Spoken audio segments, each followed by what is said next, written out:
Here are 6 true crime stories involving date rape drugs, which highlight the dangers and real-life consequences of these substances. 1. The Bill Cosby case. Over 60 women accused comedian Bill Cosby of drugging and sexually assaulting them, dating back to the 1960s.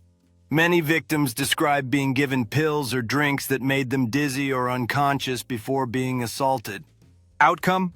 Cosby was convicted in 2018 for aggravated indecent assault and sentenced to prison, later released in 2021 after his conviction was overturned. 2. The Stephen Port murders, UK.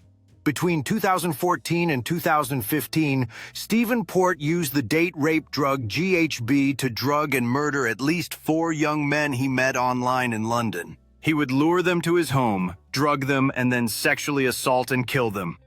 Outcome: Port was convicted in 2016 and sentenced to life imprisonment. 3. Andrew Luster, the Max Factor heir. Andrew Luster, heir to the Max Factor cosmetics fortune, was convicted in 2003 of drugging and raping multiple women in California. Luster used GHB and videotaped his assaults. Outcome? He fled during his trial but was later captured and sentenced to 124 years in prison. 4. The Clubland date rape ring, New York 1990s.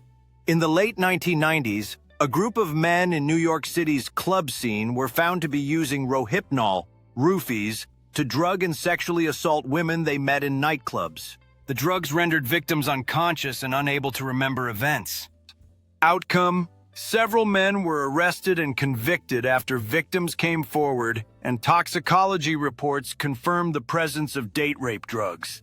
5. The case of Reinhard Sinaga, UK. Reinhard Sinaga, dubbed Britain's most prolific rapist, was convicted in 2020 of drugging and sexually assaulting at least 48 men, possibly many more, in Manchester, UK. He used GHB to incapacitate his victims, many of whom had no memory of the assault.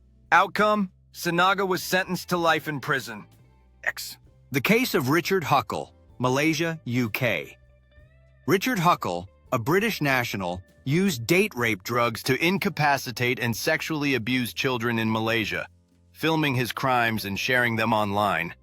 Although primarily a case of child abuse, investigators found evidence of drugging as part of his method.